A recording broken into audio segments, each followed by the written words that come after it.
Hello and welcome to Heritage Virtual Tour on IDMS-AWHD 2121, hosted by ICOMOS-Nigeria NC and EPWG.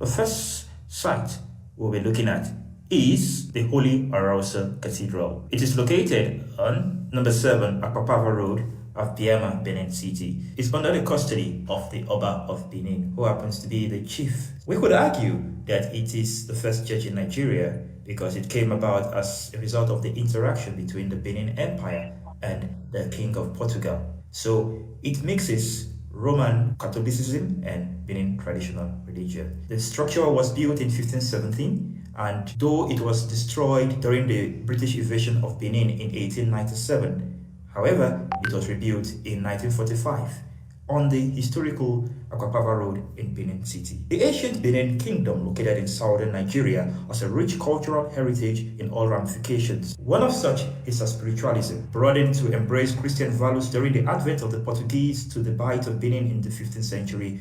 Benin traditional religion embraced some form of Roman Catholicism syncretized with Benin traditional religion. The Holy Arausa Cathedral was built on the location of the utmost spiritual importance to Benin tradition, and the Oba of Benin is the head of the church.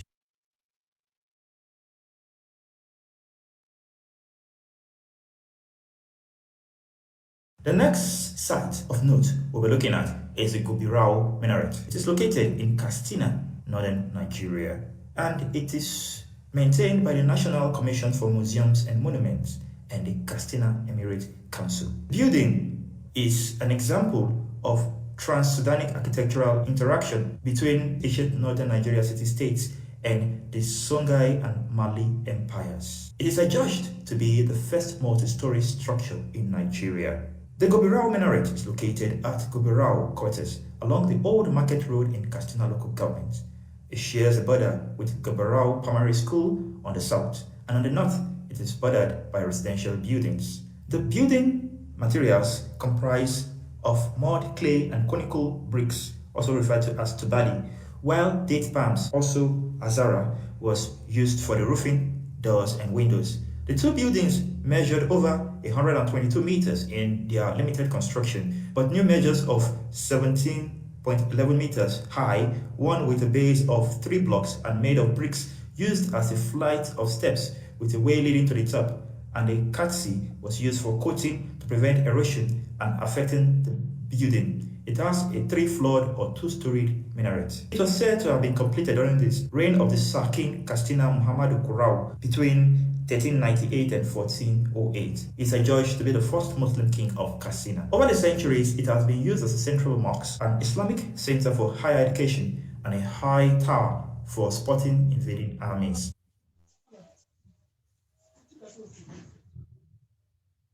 The next site of note we'll be looking at is the Shita Bay Mosque. It is located.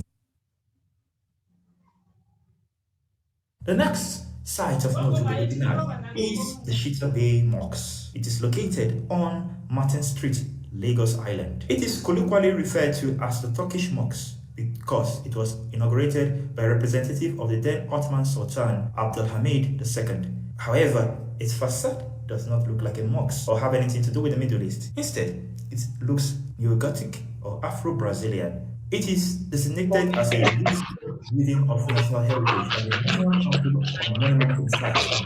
The building can accommodate 200 worshippers. It was built by Mohammed Shita, a Sierra Leonean-born progeny of Yoruba returning slaves from Brazil, who was one of the leading businessmen at that time. In Lagos, the commercial capital of Nigeria, Shita Bay Mosque has been surviving under the Sultan Abdulhamid II's trust for 124 years. The mosque was named after its benefactor and was designed by architect Senhor João Baptista da Costa, considered to be one of the most important ecclesiastical historical legacies of Nigeria. The Ottoman Sultan Abdulhamid, who was invited to the opening ceremony of the Shita Bay Mosque in 1894, showed his overt support to the West African Muslims by sending his special representative to this invitation. For this reason, Shita Bay Mosque has long been known as Turkish Mosque by the people of the region. Mohammed Shita was granted the title Bey by the Ottoman Sultan, and thus heralded the suffix to the name Chita Bay, which has been carried on by his descendants ever since.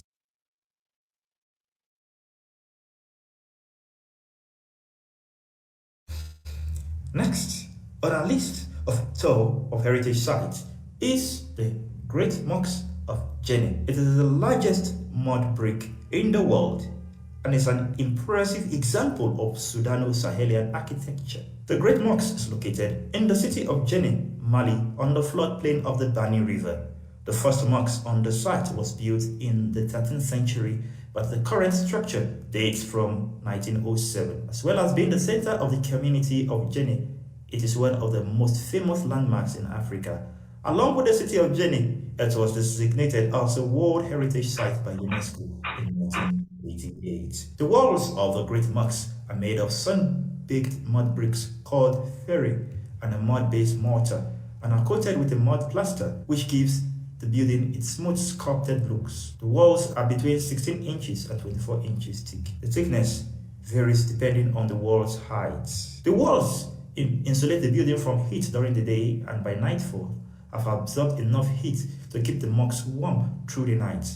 Gutters made of ceramic pipes extend from the roof line and direct water drainage from the roof away from the walls. The prayer wall or Qibla of the Great Mosque faces east towards Mecca and overlooks the city marketplace. The Qibla of the mosque is dominated by 3 large box-like minarets jutting out from the main wall and has 18 buttresses. Each minaret contains a spiral staircase into the roof, and on top of each minaret is a cone-shaped spire topped with an ostrich egg. We could see a likeness in the replica as typified by the Kubirao Minaret, which shows an interaction between the Malian empires and pre-Fulani Caliphate Hausa city-states.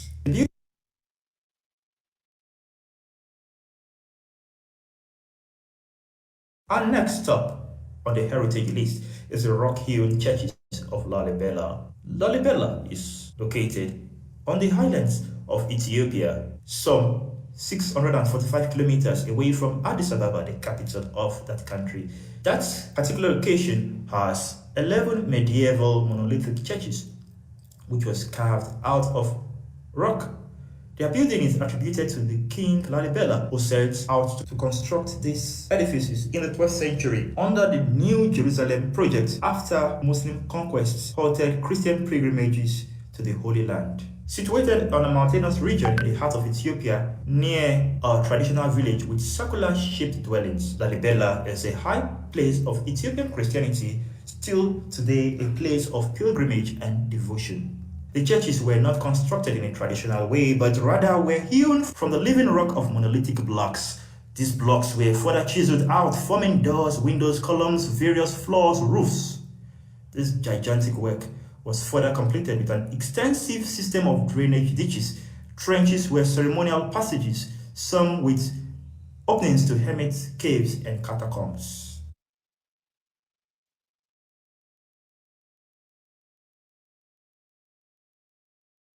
Our next heritage stop, Musi Autunya, meaning the smoke that thunders. The British colonialists referred to it as the Victoria Falls. In the words of David Livingstone, he says, "No one can imagine the beauty of the view from anything witnessed in England.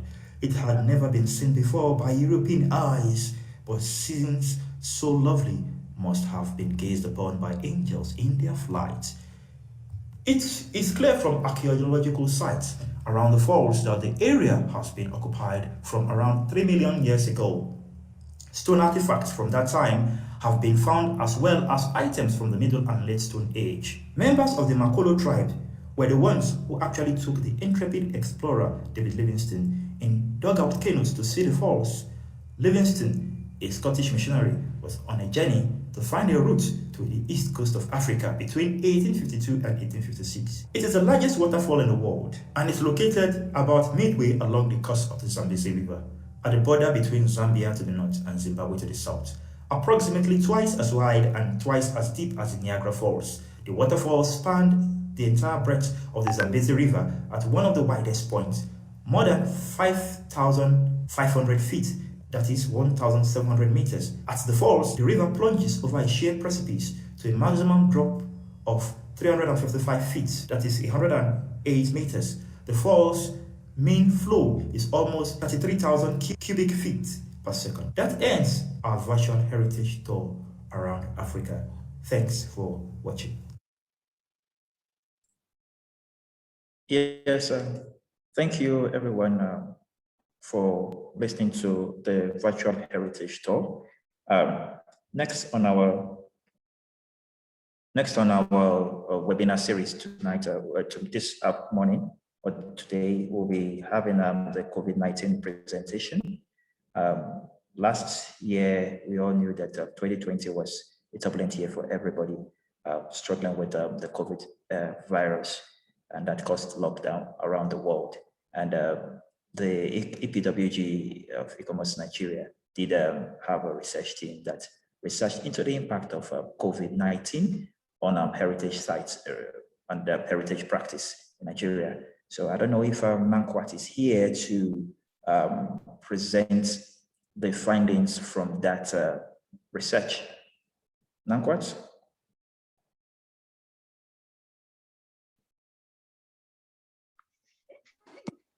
I don't think she is right now. So maybe if we can move to the next item and then we come back to it, if that's okay.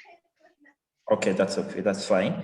Okay, so we'll take the keynote presentation by Professor Beke Okelina. Professor, you have the floor. Okay, thank you very much. Just a second here.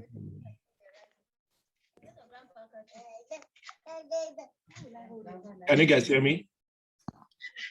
Yes, you're very much audible. Oh, okay, thank you.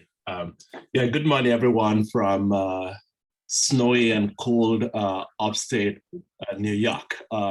Although we are already in the month of May, we had some light snow last night, and it's actually very cold. Yeah, it's about 5:22 a.m. here in the morning. I want to thank the organizers of this webinar, ICOMOS-Nigeria and the Emerging Professionals Working Group for extending an invitation to speak this morning. This is a very busy time for us here at the university because it's the final week of classes, and there are several end of semester, end of academic year events that are taking place. Okay. But my reflection this morning is on the theme of this webinar or event: arts, culture, and heritage, levers for building the Africa we want. And I first want to begin with this question: do we know the Africa that we want? Is there a universally agreed upon Africa that we want? The Africa's Union Agenda 2063 also seeks to create the Africa that we want.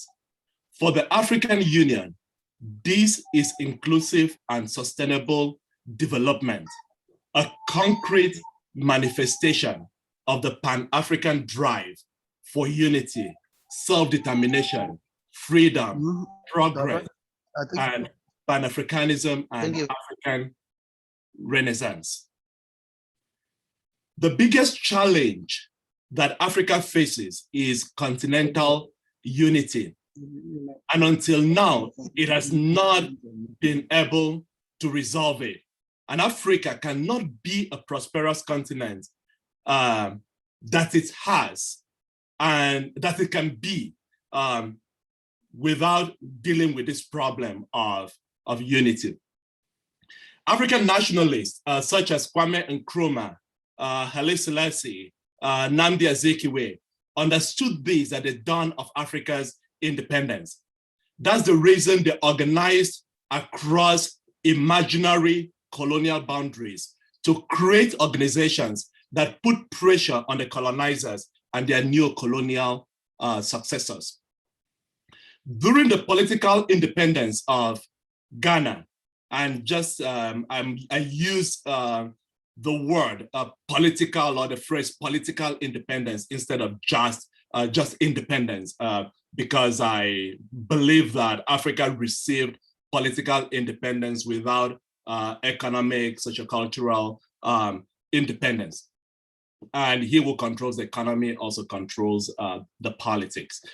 So during the political independence of Ghana, Kwame Nkrumah said, the independence of Ghana is meaningless unless all of Africa is free.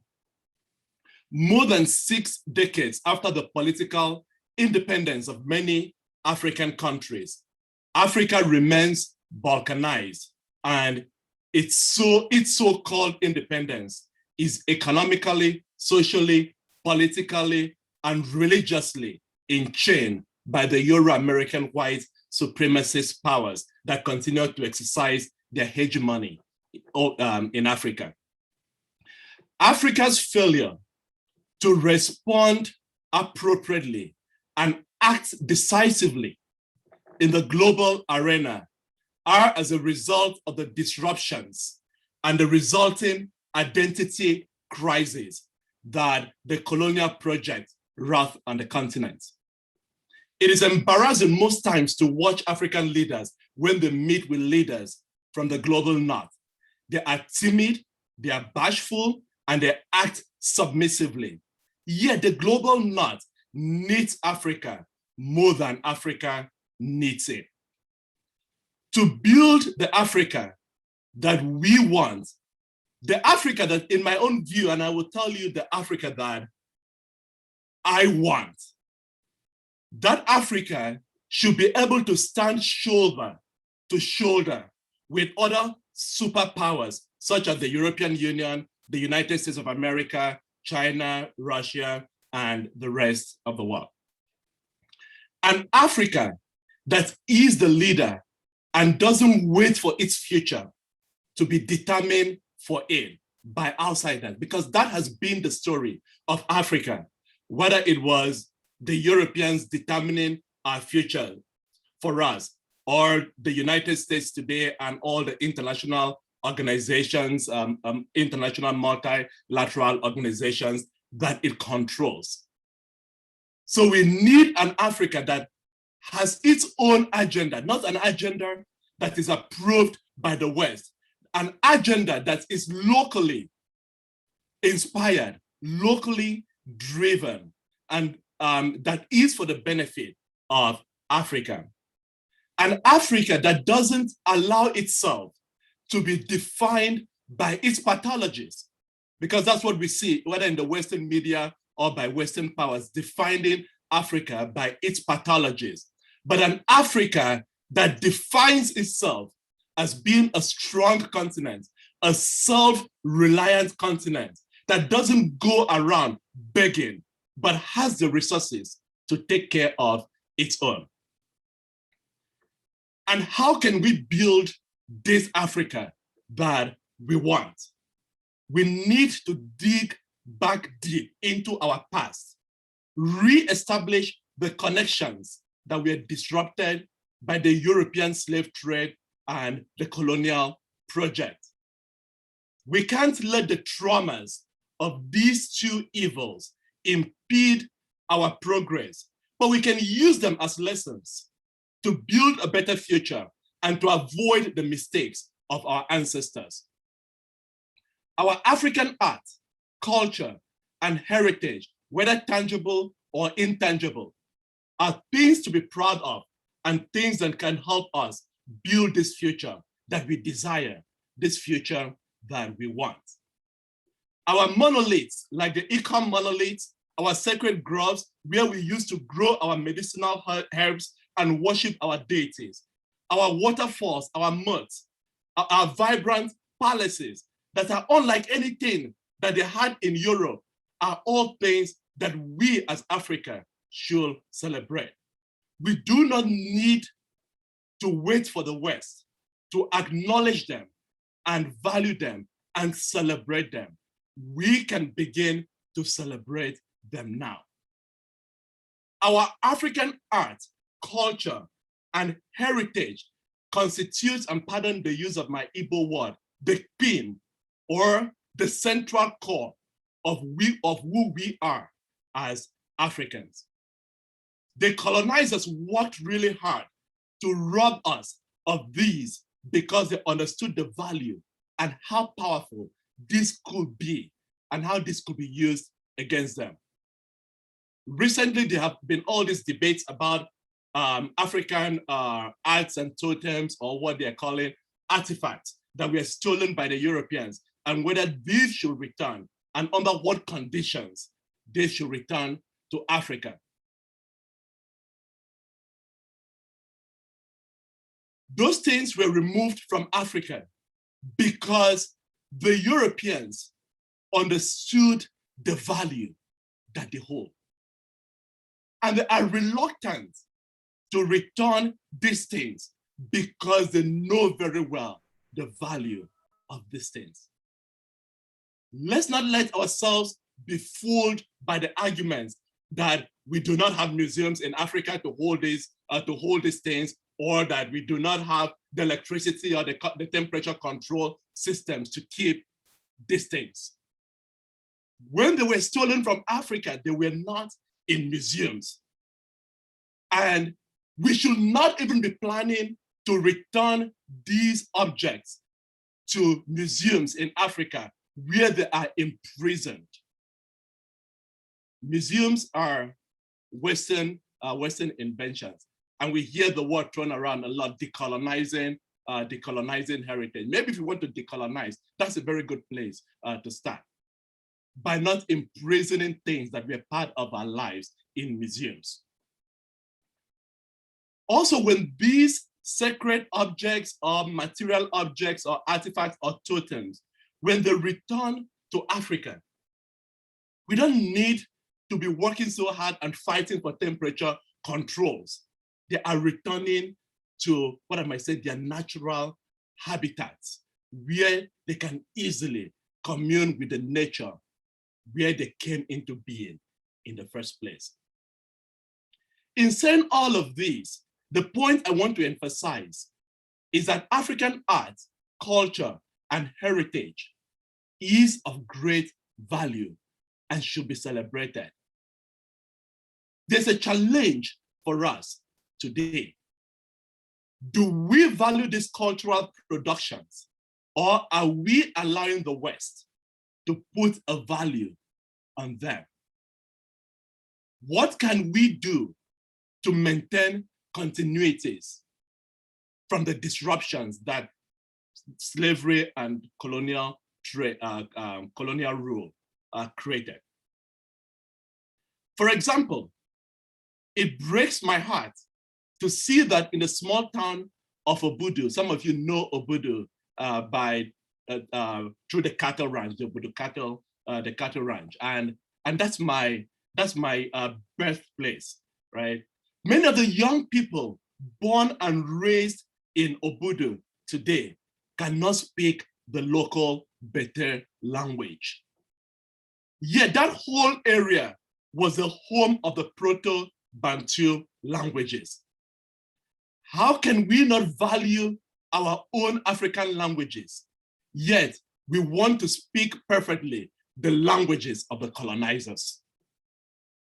When we think and speak in a foreign language, then we are not celebrating our own heritage. When we cannot celebrate the cultural rituals of our ancestors, when we can't carry the traditions of our ancestors, we have lost a significant part of who we are, the theme, the central core of our being. We build the Africa we want, not by importing Western ideas and practices, but by leaning into our own cultures, value it, and use it to our advantage.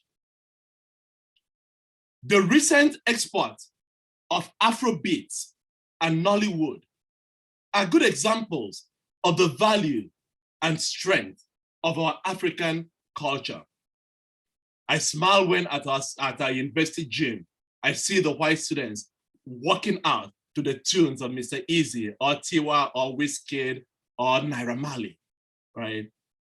They are listening to this culture that has been exported to them, not by foreigners, but by Africans trying to sing and dance and make music in our own way, the way that we know.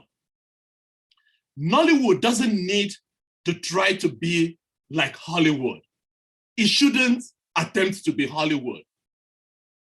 It should tell African stories. It could retell some of those moonlight stories that many of us who are older grew up hearing from adults or older people. These stories came with many lessons that, for example, for me, continue to be the compass for my life even today. Let our bronze makers continue to make bronzes, and let us value their work by supporting them financially. Let us continue to support the griots, our living historians in Africa. In every moment, let's celebrate our culture. Let's be proud of who we are.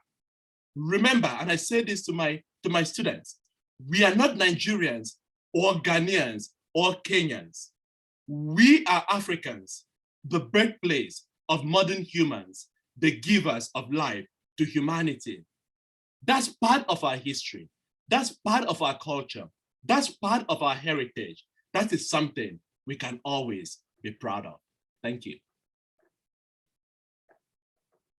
Yes, thank you, Professor Becker Colina, for your keynote address on Africa heritage. We'll move, without much ado, we'll move to the next item on our agenda, and that's over to Sofia Fonseca for a documentary presentation on rock art. Sofia, you have the floor. Hi, good morning. Thank you. May I share my screen with all of you? Yes. I think you have to make me host or co-host if possible. Okay. How to do that? Okay. I will try now. No, not yet. You're not a co-host, right? Check it. Share screen. Oh, yes. All right. Sorry. So I will be presenting the Namibia Rock Art and the Daureb Mountain Guides project. I will start with a short introduction, how I was lucky enough to be able to go to this beautiful place, that part of it is UNESCO World Heritage Sites, and explain specifically the Daureb Mountain Guides project, because I do believe it's a inspiring project to all of us working in heritage around the world. The reason I went to Namibia is because I'm coordinating a MOOC online course on African archaeology and heritage. It's a course that wants to bring together teachers, experts, and resources to the students around the world on our subject of African archaeology and heritage. Is a collaborative project between some European, North America, and African institutions. And why we are doing this? Well, first of all, for capacity building for students around the world on the subject. Today, and specifically after last year, we know online is a great opportunity to bring our subject to a bigger public, to create also valuable and reliable resources on our subject available online, and bring the subject to wider public and enhance its importance and role of African archaeology and heritage on the general archaeological and heritage studies. And how are we planning to do this? So we are creating an online platform to connect the community of students, teachers, and researchers that work in African archaeology and heritage around the world. And we are creating this MOOC, this introduction, let's say, to African archaeology and heritage. So that's what we want. We want to bring the expert, teachers and researchers, and the resources that are online archives, publications, databases into this platform, so people can have access to information in an organized way. What we have, so we have a group of institutions from different areas, different regions, working together on the project. We also have our program. I will not enter in detail. If anyone has interest or any questions, we can talk later about it. We have already recorded some of the videos in the introduction, the methodologies, and also heritage management, and case studies. And is regarding these case studies that some are in Mozambique, others in Namibia, others regarding West Africa, cultivated landscapes, and the greening of the Sahara, that I had the honor to go to visit Namibia and the rock art sites that I will explain following. So we went to Twelfontein because it's UNESCO heritage site, and this is the area. It's really enriched and amazing. That was from the sky, let's say, and this is the landscape. It's absolutely beautiful. And what we have in Twelfontein are rock engravings, especially with large game animals represented, animal spoor, and geometrical designs. Some paintings in some rock shelters with some animals and some human figures. The communities that create this art are considered World Sun hunter-gatherer communities that are still present in Namibia, not exactly in this region, but in other parts of Namibia, and they are dated from around 5,000 to 1,000 years old. There are more than 5,000 individual figures and is UNESCO World Heritage Site since 2007. I put some images. Oh, something that I want to bring to your awareness is this reception and interpretation center. This absolutely outstanding place. It's all made with recyclable and real sustainable materials. If one day the people of Namibia want to take this out, it can go and disappear in the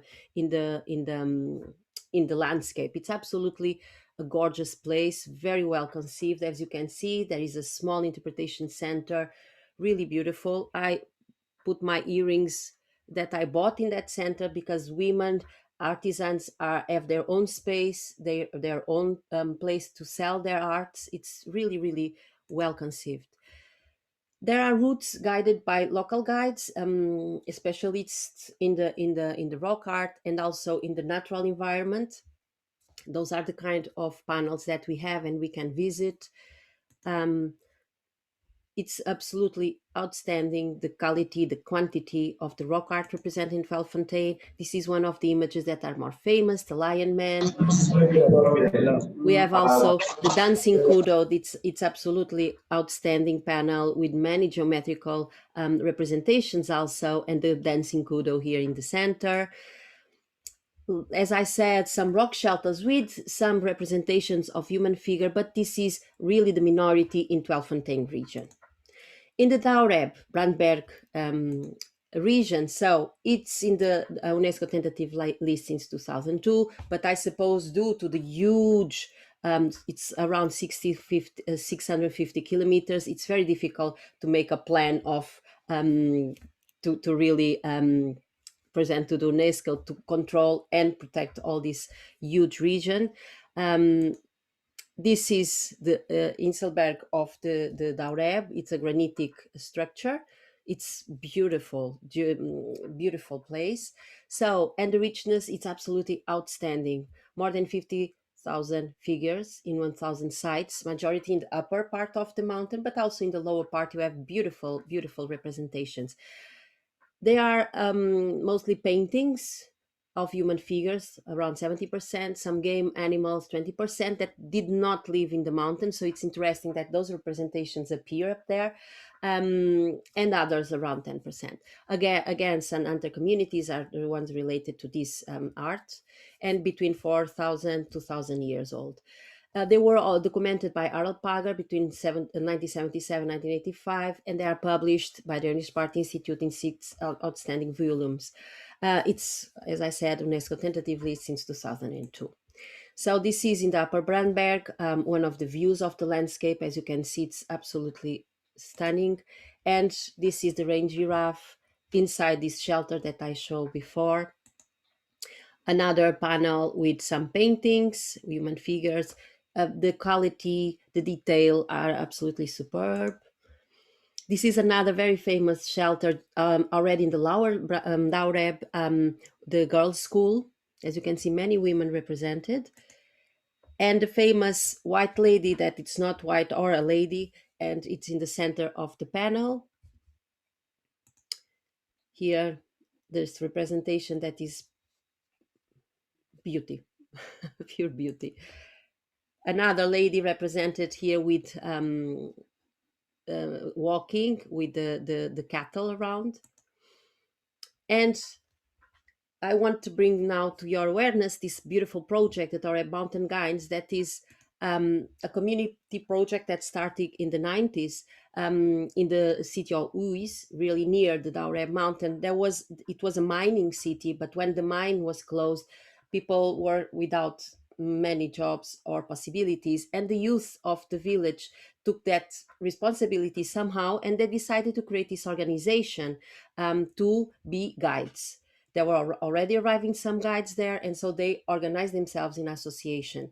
They underwent training in archaeology and in guidance. They had the support of the National Heritage Council of Namibia that ended up recognizing them officially. And nowadays, to visit the sites, you have to go with an official guide. You cannot visit those sites without a guide. Even in the upper Daureb, you have them. They are so incredibly knowledgeable, not only regarding the rock art, but everything regarding their culture, the nature. It's such a joy. It's really a beautiful case of integration of the local communities and appropriation of their heritage and rock art. There are not many in the world that we can say.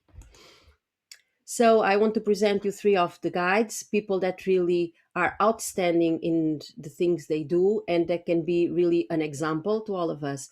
Alphonse Ouasseb, unfortunately, I cannot speak the Click language, so I just say like Alphonse Ouasseb, is one of the founders of the Daureb Mountain Guides and an inspiration at so many levels. Tertius Ouassameb, known by Terry, it's also one of the founders of Daureb Mountain Guides. Alphonse is still on the Daureb and is one of the guides that go till the top of the Daureb if one of a tourist want to go there. Tertius is now in Tweefontein, is one of the leaders guides there. And Gotthardine Gwen, she was the first woman to become a Daureb mountain guide. She's absolutely outstanding, an example to all of us of resilience and really fight for her wish to become a guide. She just went for it and she made it.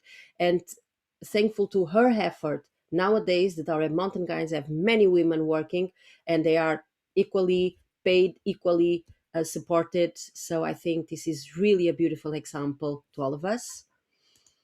So we invite you, all of you colleagues that work in Africa and archaeology. We are looking for the next edition for our MOOC. It will launch the first edition this year, but we want to integrate more colleagues from Africa and more institutions. We are working with Namibia and Mozambique already, but obviously we would love to open to other regions. And so we are here for all of you, and this is obviously a collaborative project. Thank you so much for having me.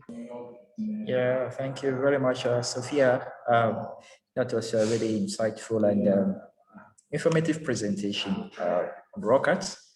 Rock art is something that is not so popular, but we want to get more insight into the dynamics of the workings of rock art. So we have Terelitu, Abuedet, and the team to give us another presentation, this one in the Nigerian version of the ontology of rock art. So the team have the floor, please.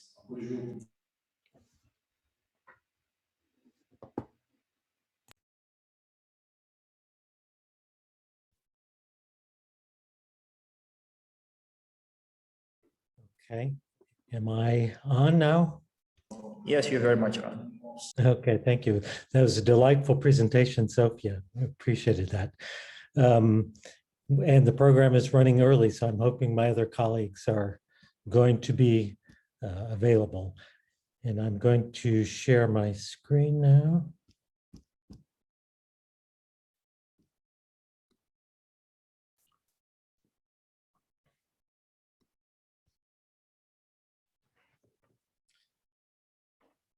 Thanks again for the invitation. The presentation we have for you is split up into a few different parts. I'm going to give a quick preview of, give you a larger idea of rock art around the African continent. We know there is rock art in at least 35 countries that has been documented. And the first 10 slides I'm showing are really just to give you some idea of that. And then we'll look specifically at a rock art project that I've been involved with in Nigeria.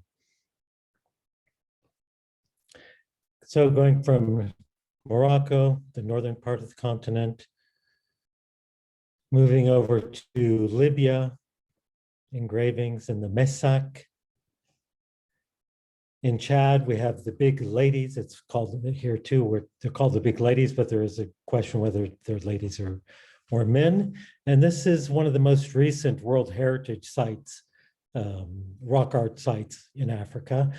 This particular part of the site was actually recently excluded so that it could be open to oil exploration, very unfortunately.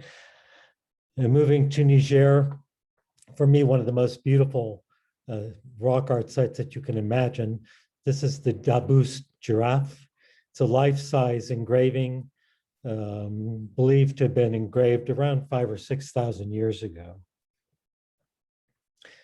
In Algeria, Tassil Niger is another rock art World Heritage site. Moving to East Africa, Kenya, some of the typical engravings you might see here. Giraffe, you see the giraffe, and we saw in Sofia's image there too, the sort of well-known giraffe in the rain clouds. It's the most represented animal in rock art from northern to southern Africa. Tanzania, another World Heritage site in Kondoa. Zimbabwe, also World Heritage site in the Matobo Hills. South Africa has the, well, Drakensberg, it's a cross-border site with Lesotho. And then actually back up to Uganda. This is on the tentative list of Uganda, hoping to be a serial nomination with other rock art sites in Uganda.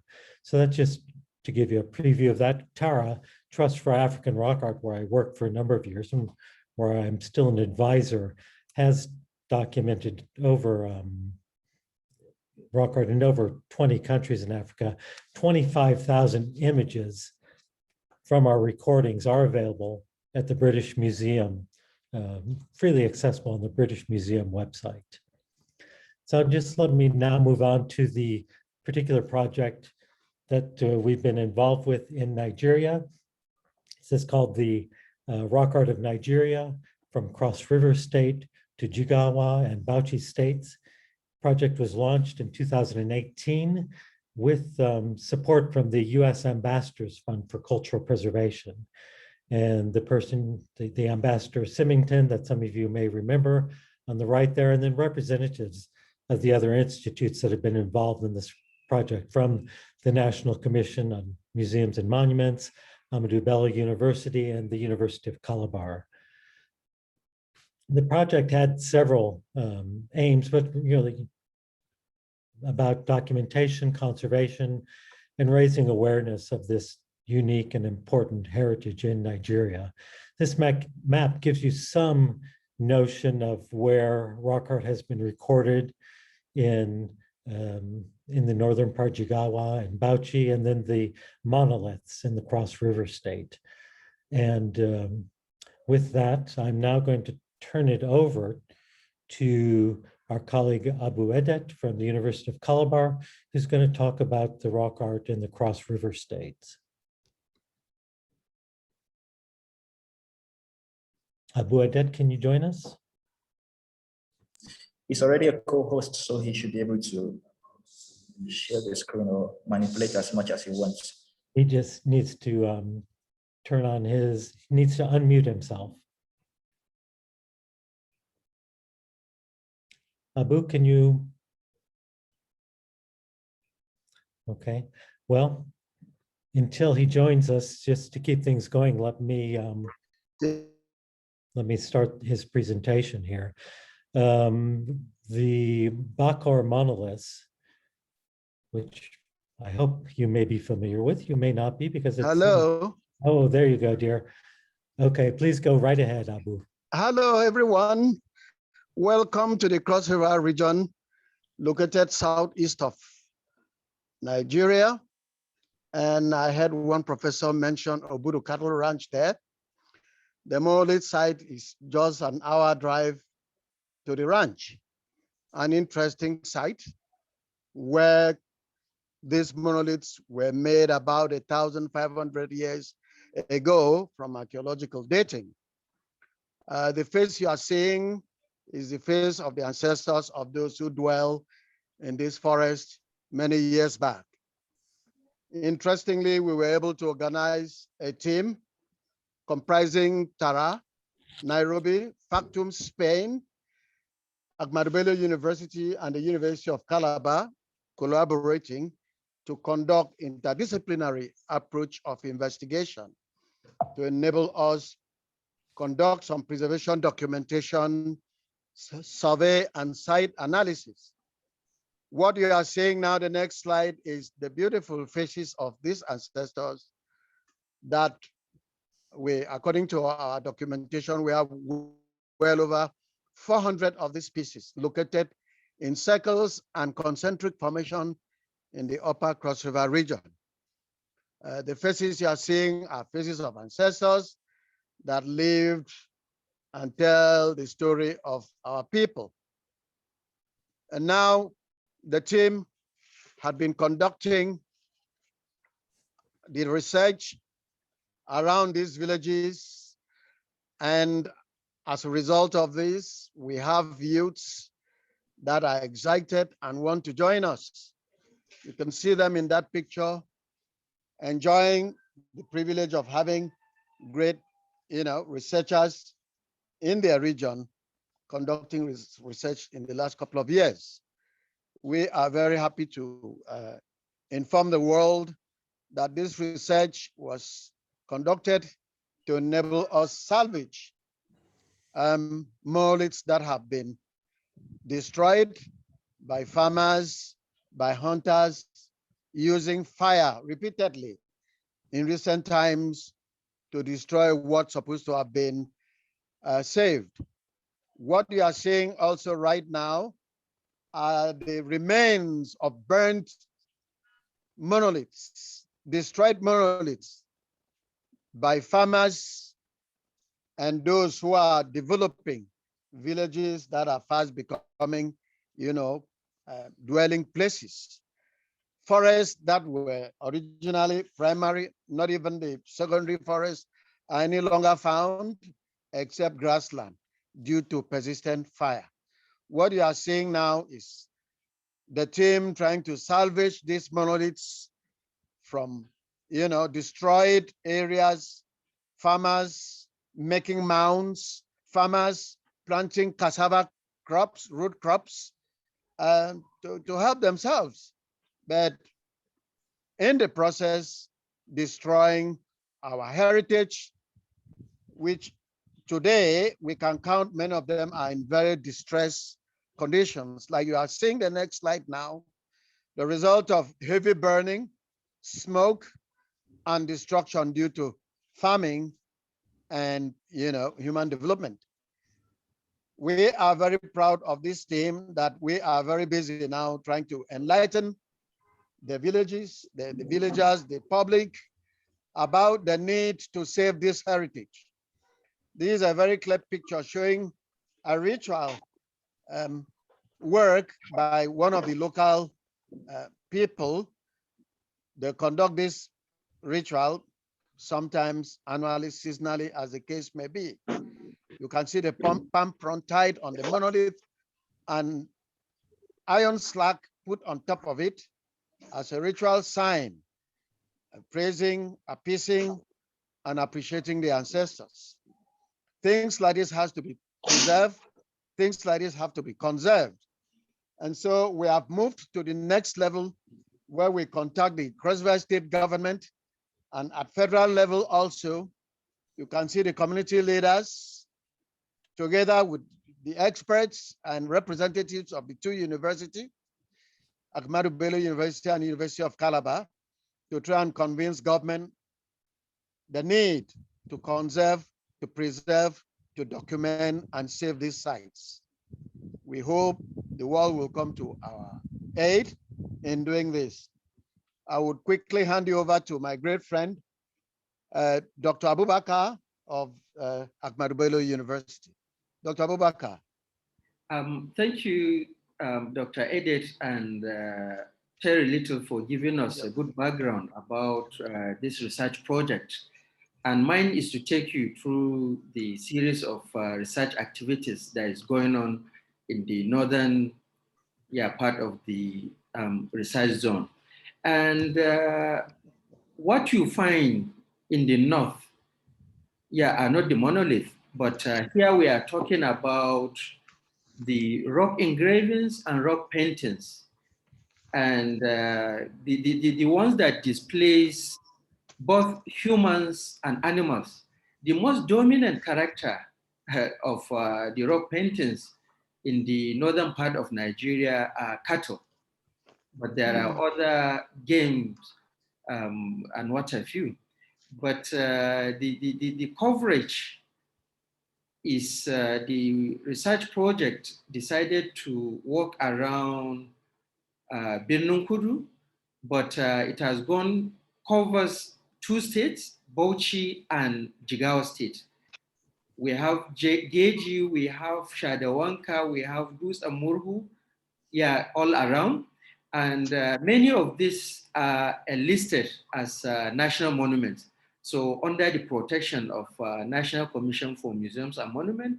But this research project was able to look at the details, individual motifs, and with techniques that will capture to some level, with some level of precision in view of the confusion around the rock arts because of deterioration that's setting in as a result of human activities.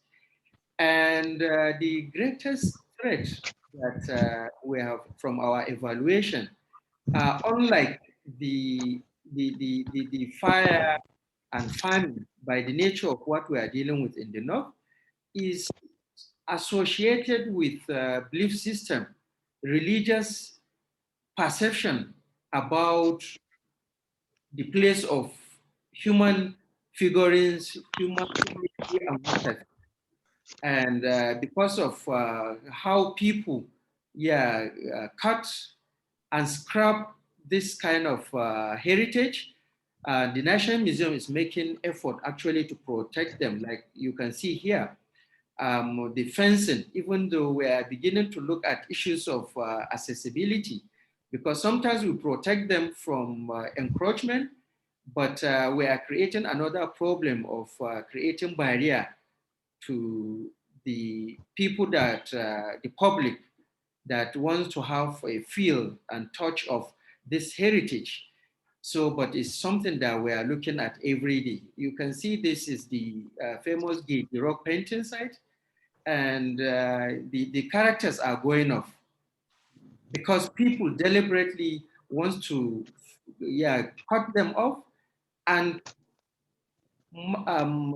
create solution for their animals so that they improve their fertility. This is a belief.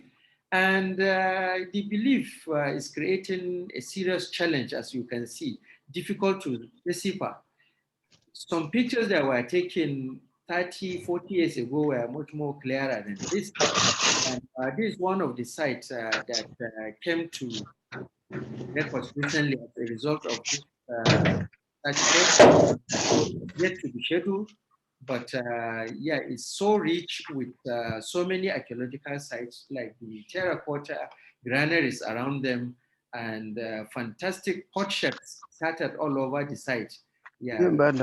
Within the rock overhang. So, and some of the, like this one is the Shadawanka cave, and with fantastic representation of both human and animal figurines and some abstract motifs as well. But the major problem associated with this and others is that is within a military barracks. and with no access to the public. In fact, we had to spend over 2 hours as a research recognized by the government of Nigeria to have access to under cover of a military escort to access this. And it's a big problem. Creating access to the general public, because the whole essence is for people to appreciate and have a feel and touch of their heritage. And in view of the challenges that we have noted happening across the northern Nigeria, we are creating a modeling deliberate mechanism of engaging the youth and the communities to appreciate. It's a way of enlightenment and education, to appreciate the value of this priceless heritage, so that there is a strong connection between the people and the heritage that are out there. But because at presently, we notice some level of disconnect, because people feel this is some other people's heritage, not theirs, and perhaps is what is accounting to why they are not better protected. So now we are engaging them in the scheme of protection. They are the ones that are being armed to protect this priceless heritage. And we recognize the value as well. Looking at the structure, political structure of northern Nigeria, what the traditional institution can do in the protection and enlightenment, to do with this heritage. And the project decided to be paying visits to all the first-class emirs where this heritage are scattered, and they are creating mechanism of engaging ward heads and village heads in the scheme of protection, so that it's theirs and they are answerable to what happens to this kind of heritage, so that they report if there are, for instance, strange movement around the sites of this rock art heritage. So, and it's beginning to be fruitful, because the people around are beginning to have a change. Their understanding of what this heritage means to them is changing.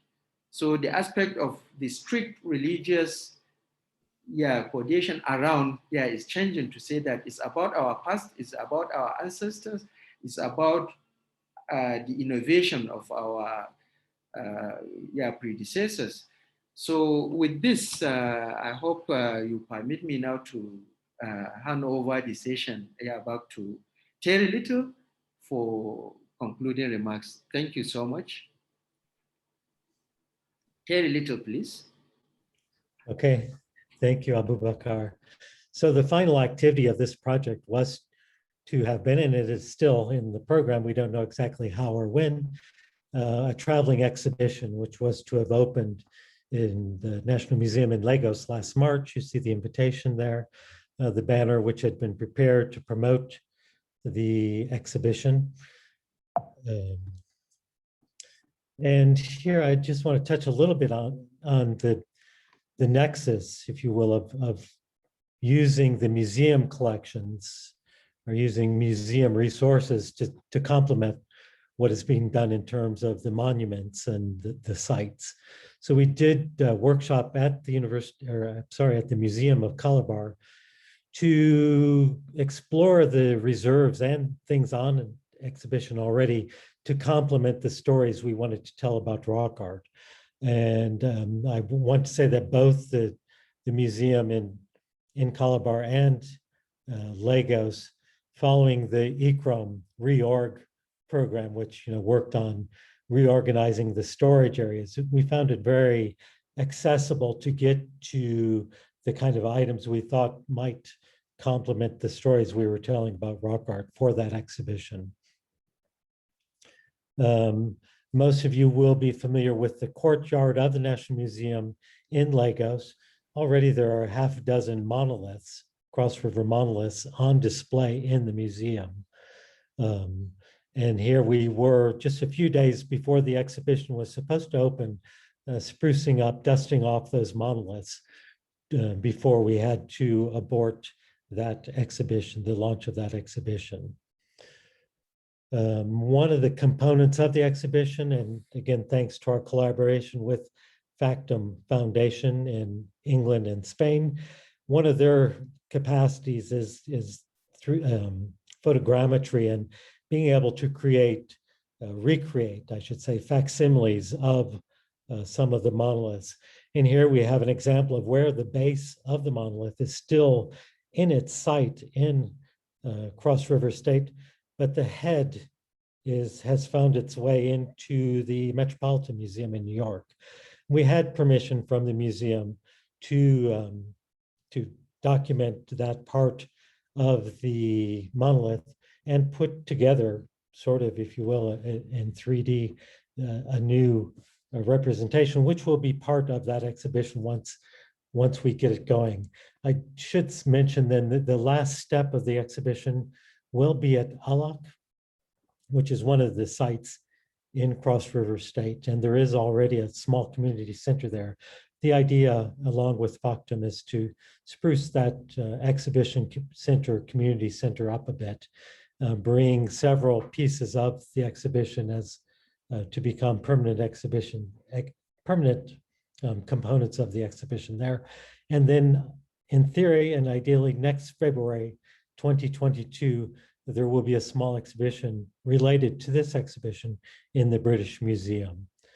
And I think with that, I can close this presentation. Thanks very much for the opportunity of sharing this experience with you.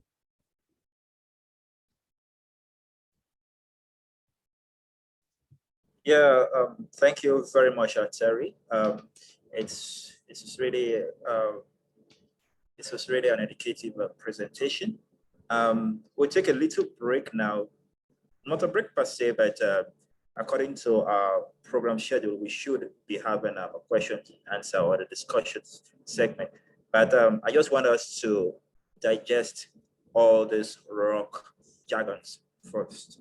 So we'll take a break. We'll do the COVID-19 presentation. I'll quickly be doing that shortly. So.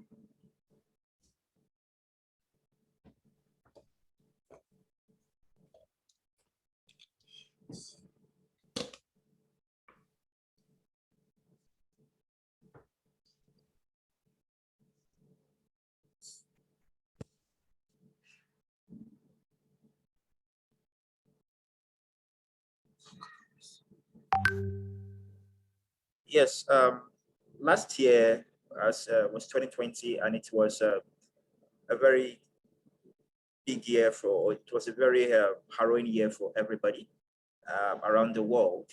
And the COVID-19 really caused a lot of disruptions into the world economy. So the EPWG of ICOMOS-Nigeria community did carry out a research into building back better, responding to the impacts of COVID-19 pandemic on Nigeria heritage. It was led by Olufemi Adetunji, who was the past coordinator for EPWG Nigeria, Nankwat Kwapno, and Godwin Ehis. So the outline of this presentation is the introduction of Nigeria pandemic journey, the methodology, impact of COVID-19 pandemic, strategy for recovery, concerns about operations post-COVID-19, and the way forward. Undoubtedly, the COVID-19 was a disaster caused by, and it caused immeasurable impacts. So this research is, the aim would help to have a healthy heritage employee makes healthy heritage organization. Healthy person is the one that will participate in the cultural events and festivals. And the experiences during the COVID-19 pandemic shows that business as usual is not adequate and resilient enough. And so we have to work towards the new normal. Yes, the field survey was done in 2020 September. And as at then, this was the figures of COVID patients as at then. But I think these figures are obsolete now.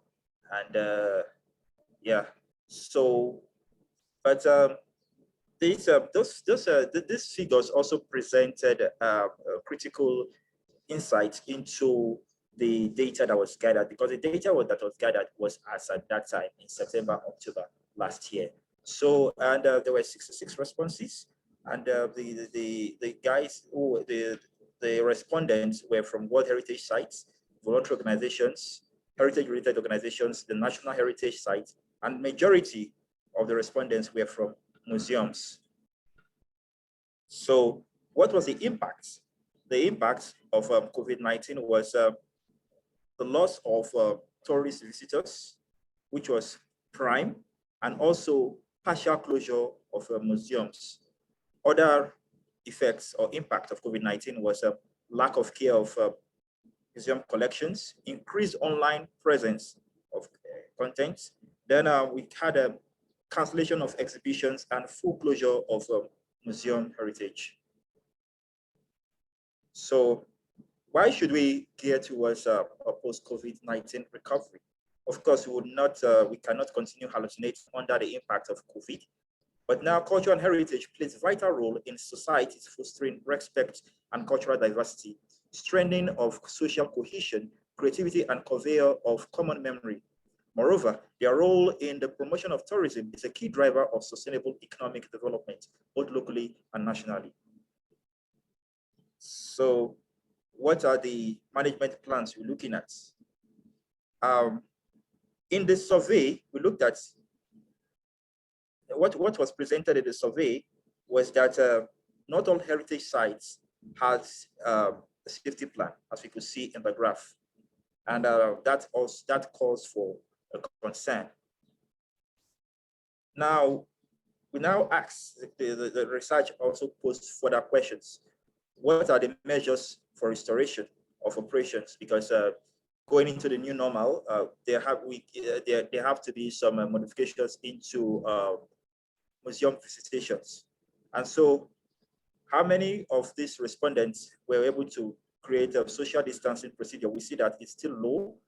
That's just about 16 respondents.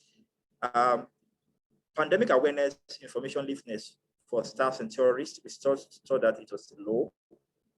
Strategic location of personal hygiene materials, that's in terms of hand sanitizer. I think that was a major thing that a lot of heritage sites managers did adopt. Then usage of personal protective equipment, it's still on a low. And cancellation of postponement of indoor events is still on a low. Now, looking at restoring operations, we have to, what are the research findings is that adequate supply of PPE to museums and heritage sites has to be done. We have to build the capacity of employees in handling biohazards. And we have to improve awareness and informed implementation about the non-pharmaceutical interventions and other strategies, which would include that in terms of design, opening of windows and air filtration. So what are the concerns post-COVID for heritage? We have to look at relationship with communities, relationship with federal and state governments, relationship with private organizations. These are critical stakeholders that the heritage managers have to relate with in order to scale through post-COVID. So we found out that ability to attract visitors back is quite top of the concern going post-COVID. That's critical. So because we see that people are still fearful of going out to visit heritage sites. And again, we find out that the awareness to museum visits is still very low, still very much on the low, even pre-COVID. So now, what are the concerns about post-COVID-19 operations? The prime concern is the well-being of staff and family, then followed by ability to attract visitors, then followed by cancellation of events and partnerships, and followed by caring for collection sites during closure. So we see that the well-being of staff and family is quite the prime concern. So then reopening of heritage organizations and sites. We see that before the end of 2020, we see that sites have begun to reopen. So we saw that 71.21% of sites have opened. So we have to look forward to post-COVID, and we have to look at engagement and collaboration, education awareness, social inclusivity, enforcement and implementation of the COVID rules, no handshake, the social distancing. Then we have to also, heritage managers have to look at a recovery and preparedness plan in case of new hazards. And also we have to also look at funding. Funding is a critical issue because a lot of heritage managers or sites lost income due to poor museum visits or poor heritage site visits. So what is the way forward? We have to develop and registration for COVID safety plan, develop an implementation of disaster risk management plan for the future, improved financial support through grants, provision of basic IT infrastructure, improved involvement of volunteers and young people with rare essential skills. So we end it with we end this presentation with this Yoruba adage that says Ile Obatojo Ewalokusi. That's when a king's palace burns down, the replacement building should be more beautiful. And so we hope that post-COVID,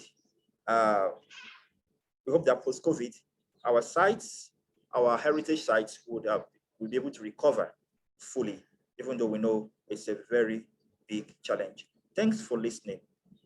So I stop sharing my screen now.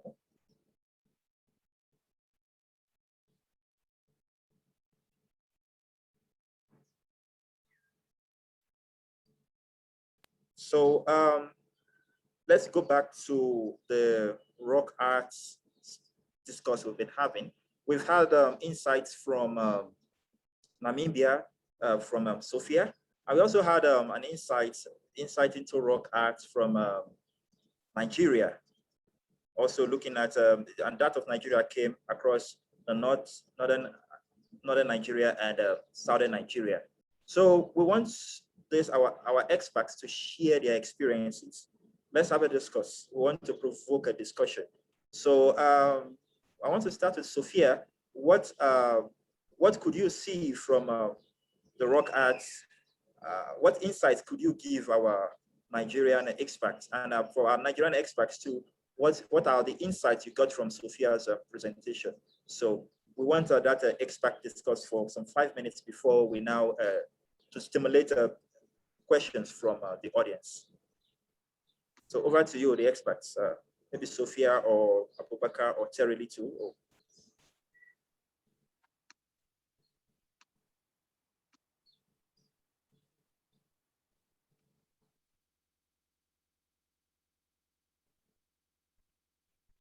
Yeah, it's an expert discussion segment.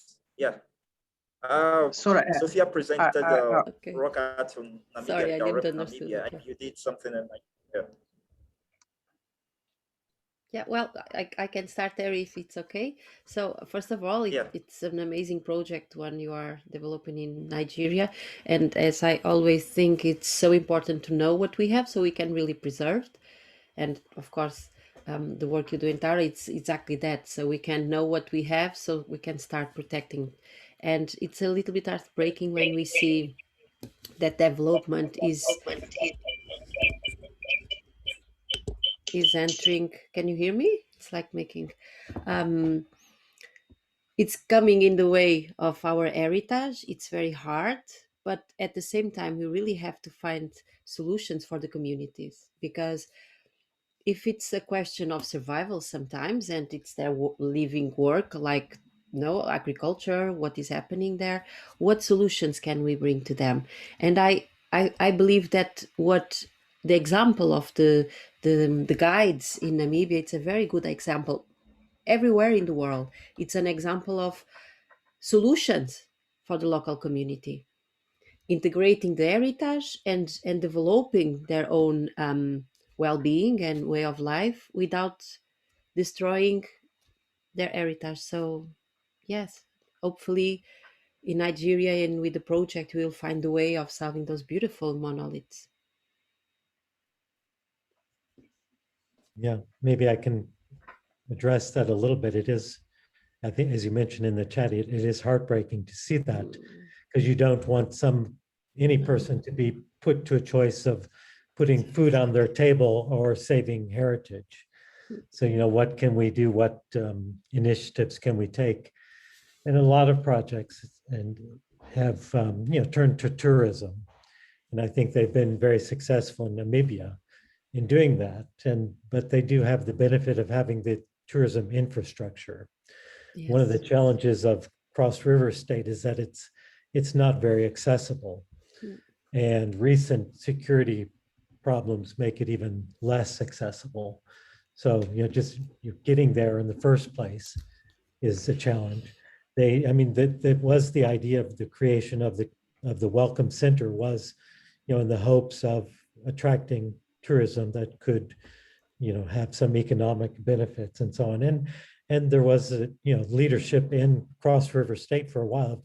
That last picture I show of the team in front of the huge monoliths in the round, maybe I didn't even get to that picture. There's these huge reconstructions of monoliths in the roundabout in Calabar, with the government at that time was really interested in promoting that heritage to the benefit of tourism and so on. But I think maybe Abu Adet, if you're on the call, you're in a better position to address that than I am.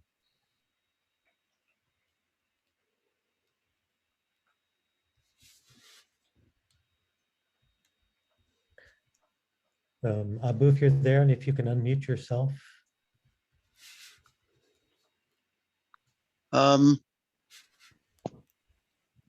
Hello. Yes, we hear you. Go ahead. Okay, are you hearing me now? Yes.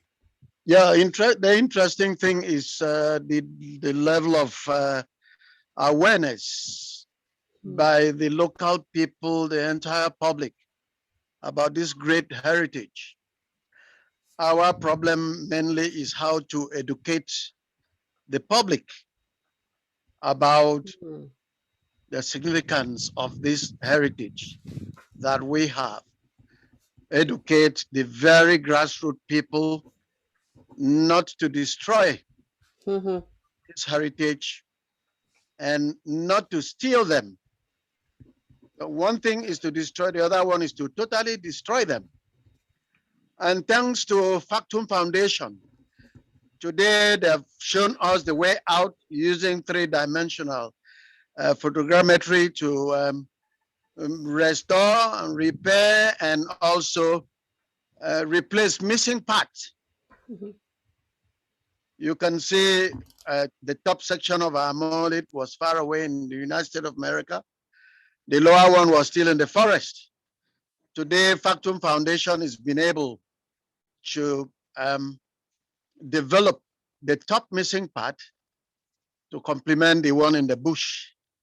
That in the end, we can marry it and then possibly make more replicas for museum exhibition and the rest of what we want to do with them. So that takes my mind back to return and restitution of cultural property all over in the world. Europe and other parts of the world are trying to return Benin bronzes. Yes, it's one of these things. If we can reproduce, a 3D, reproduction of these Benin bronzes, Europe can keep some and Nigeria can keep some. Not just returning them because they were there with their values. The original values by the people and the value in Europe in terms of tourism is still very important.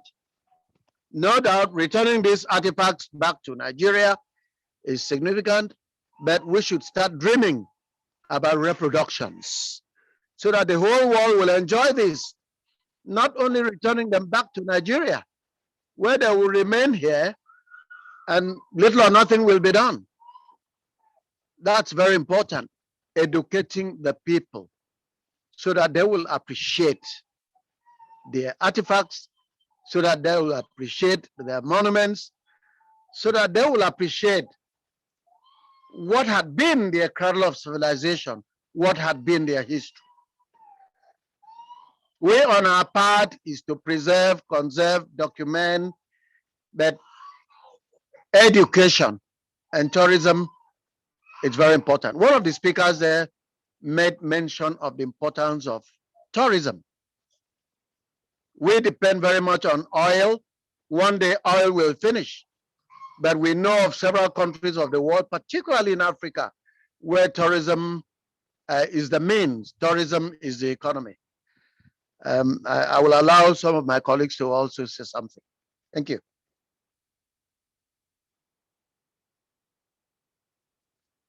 I think we're already drifting into we can allow everybody to drop contributions. So if we do have questions or contributions, we could drop the line. The floor is open for everybody now.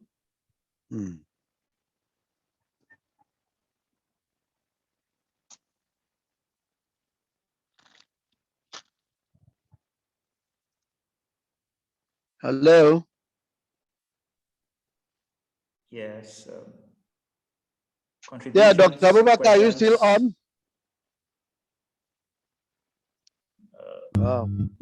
Hello. Yes, Hello? we can hear you. Yes, we can hear you. You can hear me, Abu Edet. I'm calling on Dr. Abubakar. Hello.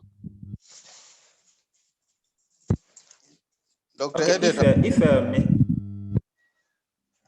Dr. Abubakar may not be audible, but I can hear you. I'm Aliu. Okay, good. Friend. Dr. Aliu? You can go on, sir. Aliu Abdu. Yeah, Dr. Aliu, you can go on. Faboy, okay, how are you? I'm fine, thank you. Yes, I'm Dr. good. Aliu. Good. So I just want to, first of all, in my capacity as the president of ICOMOS-Nigeria and the past director of Monuments, Heritage and Sites, really show my real appreciation for this webinar. It is really indeed very exciting to see the output of what has been done by experts over the years. Sometimes one doesn't really know about the progress made in terms of the preservation, conservation, and promotion of our heritage, cultural heritage here, until we kind of make a review of the activities done. So I would like to appreciate you, Faboye, for taking over from Oluyemi Obafemi as emerging professionals working group, and the dynamic way you are coming up with activities that will, promote the impact of ICOMOS-Nigeria in order to achieve its set goals. Now, quickly, I just want to make an observation, simple observation about some of the presentations made. One, I would like to appreciate very much the key speaker from New York, I think, who has been able to align, give a good perspective of the importance of our heritage cultural heritage, our arts, in the perspectives of the Africa Union Agenda 2063, the Africa we want. And the key element that he highlights actually here is that of African unity, that of appreciation and knowledge of African culture and its values, and also our individual resolve to actually live by the values of our cultural heritage. These are the key elements that will really see the Africa that we want, be guided to achieve the aspirations, the set aspirations the African leaders has put forward.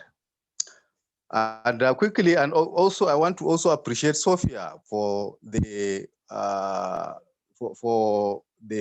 kind of nexus she has been able to present about the involvement of the heritage guides in Namibia, the way they have been able to creatively use the heritage sites and the local community. These are the things I think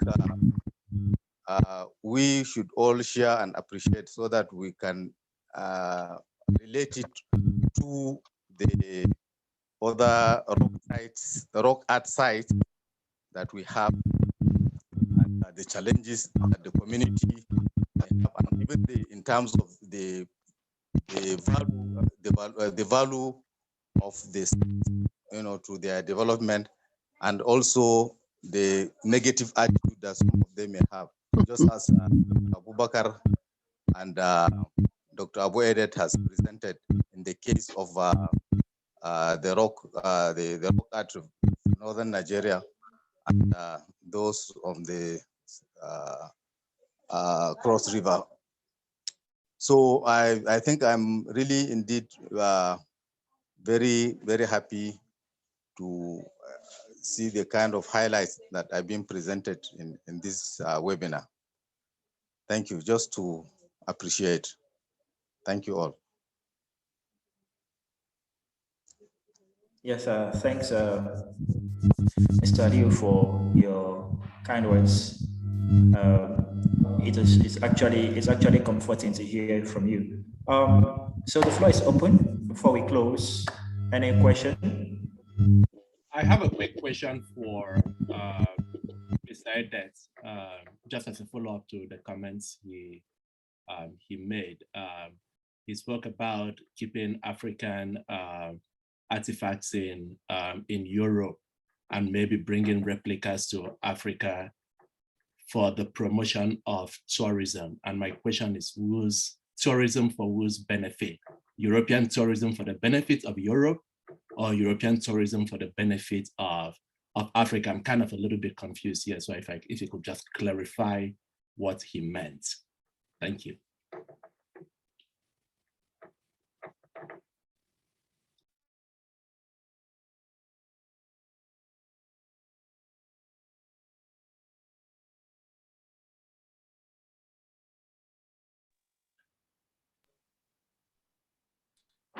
Dr. Edet?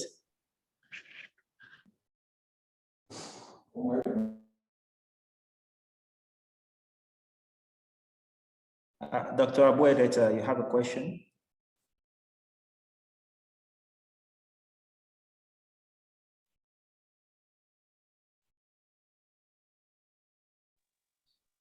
I have a question. Yeah, you could speak if the absence of Dr. Abu Edet. On the looted artifacts sorry, questionnaire, please, can you say your name so that we record your name, please? Okay, I'm Surajuddin.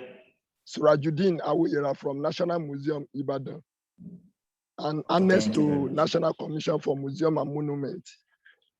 So my question goes to that the looted artifacts and all our heritage that were cutting away by the white people. Is there any international law that back the repatriating of all these artifacts? And if there is, I think they can do something on it to return all our carted or looted artifacts. So because they try to ruin all our heritage. Because when you take away the heritage from the owner, the originality of this heritage will be faded away. Because when it is with the owner know the appropriate ritual, the appropriate protocol to take care of the heritage. Is there any international law backing returning of the looted artifacts? That's my question. Thank you. Yeah, thank you for your question. I think we have experts to answer. So the floor is open. Anybody can answer. We are all professionals here.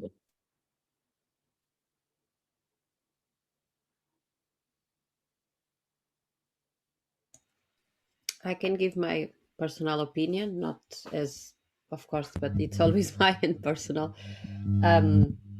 I think finally we are talking about these things, and hopefully in the next years we'll find solutions.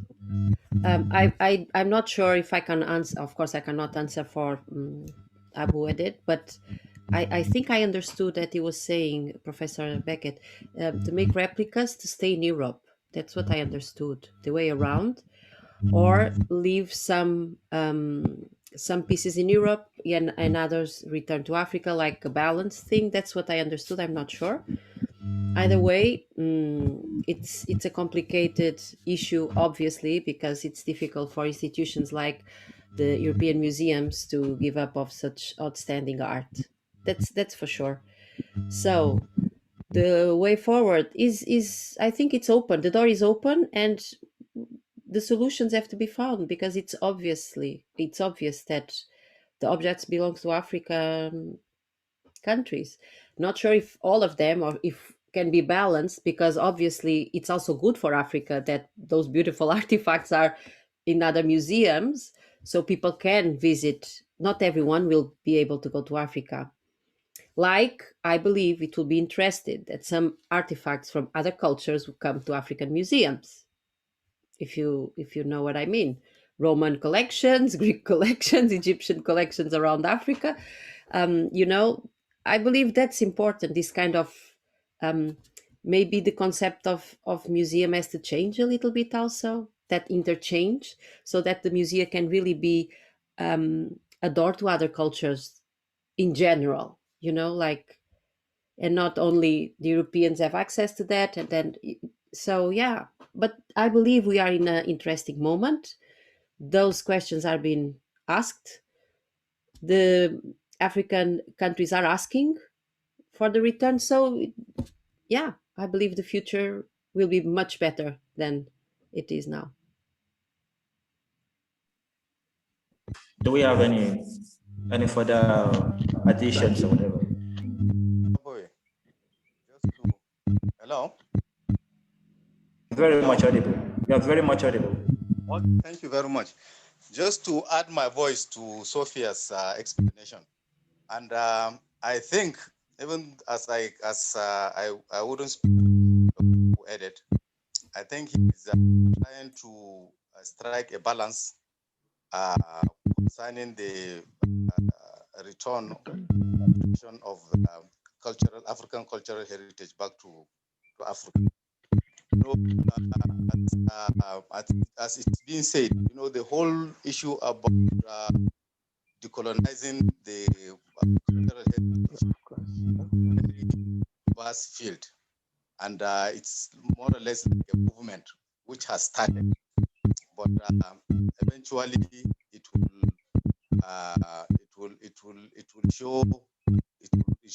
show the way itself.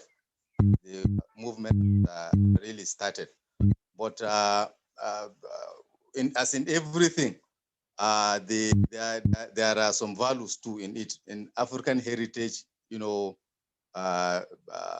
getting that international or global, position.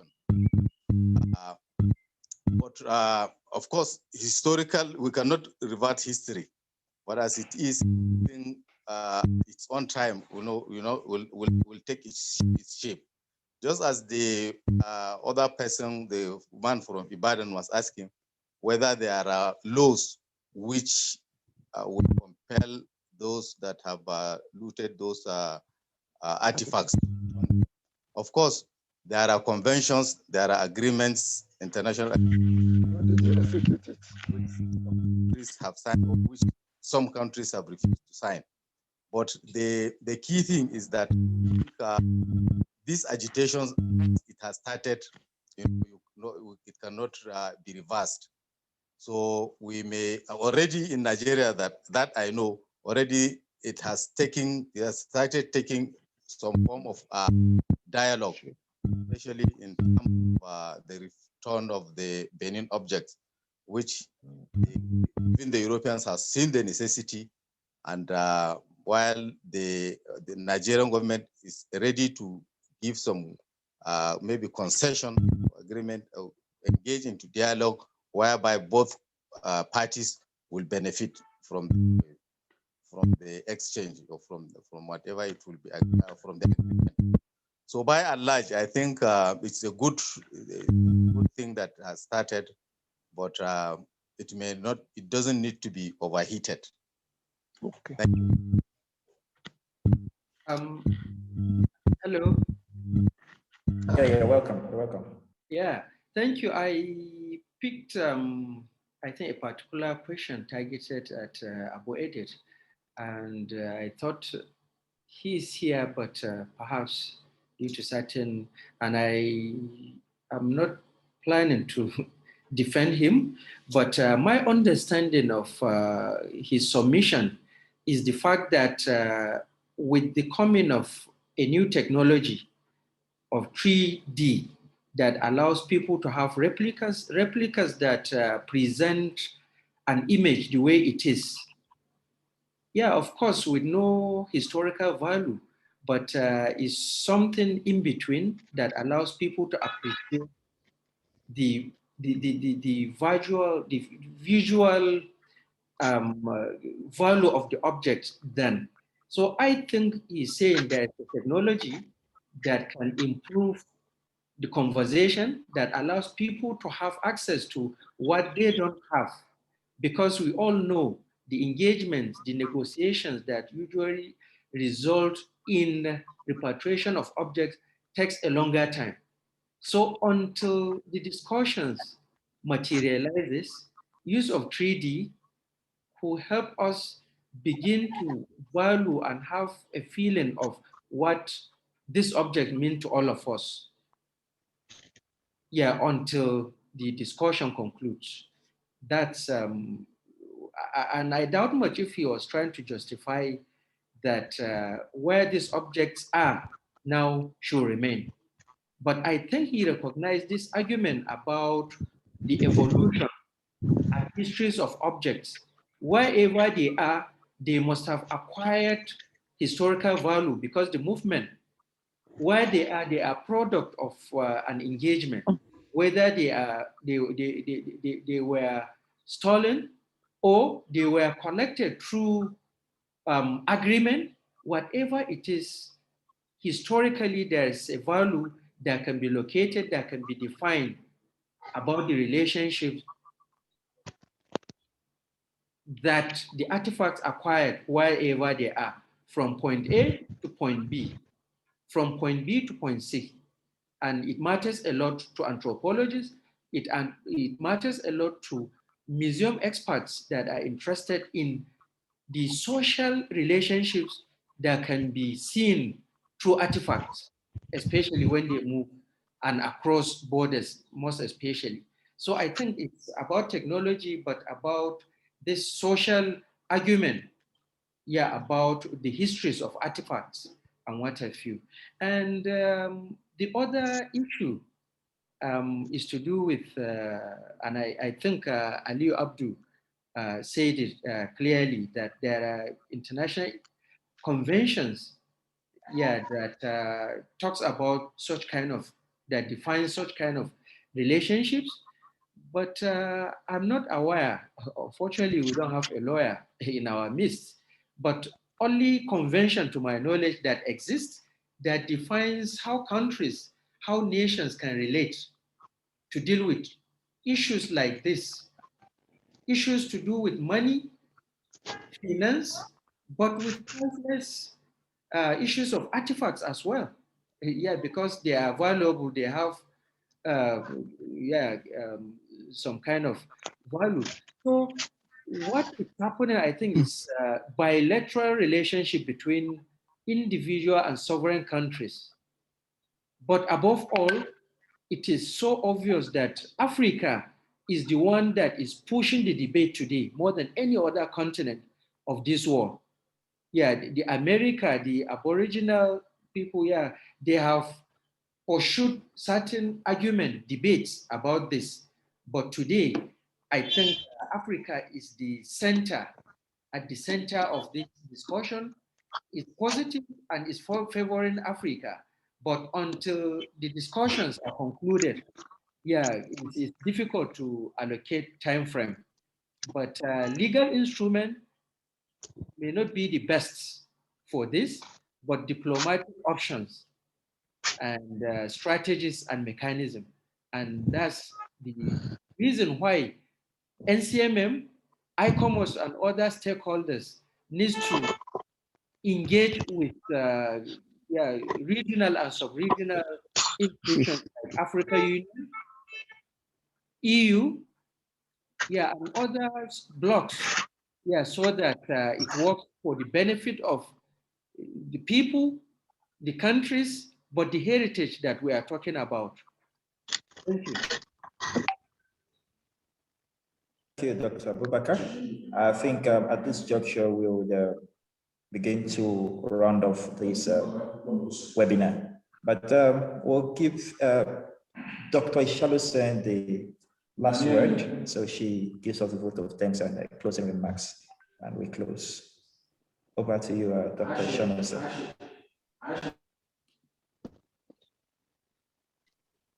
Good morning, everyone, and thank you all for finding time to join us. We are very grateful to our emerging professionals for the astounding work that they have done in pulling this all together and bringing together world-class experts to share with us on this occasion of the African World, of the African Union celebration of this year as the Year for African Culture. We are grateful to all the colleagues from across the world who have found time to join us. I thank Professor Becker for waking up extremely early this morning to join. I thank Dr. Abubakar Sule, Terry Little. I'm very grateful also to Mr. AWHD for all the presentations that they made this morning. Mike, please forgive me if I have missed out any titles. Please forgive me if I've missed out any titles, I'm not very sure. And thank you very much, Sophia, also for joining us from across the Atlantic. You're a brave woman, amongst all the gentlemen, all the brave gentlemen that we had presenting this morning. We are particularly grateful to Mr. Samson Baboye for how he has steered this, along with his colleagues, Nankwat and Shola in the background, who have also helped to pull all of this together. We hope that we can also have more and more of these activities where we're able to rub minds. The positions that have been taken and expressed this morning have been very interesting. Sorry, this afternoon, I'm still on a different time zone. This afternoon have been very interesting, and we're particularly grateful and hope that all our experts will also come to also respond whenever we call out to them for other panels in the future. ICOMOS-Nigeria thanks you all for your time. We wish you a lovely weekend and a happy Workers' Day to everybody, wherever you happen to find yourselves. Please stay safe and keep well. God bless you all. Bye. Right, bye. So thank you everyone for hitting our call and attending our webinar. You're all very much appreciated. So on behalf of ICOMOS-Nigeria National Committee and the Emerging Professional Work Group, I declare this webinar closed. Thank you very much for attending.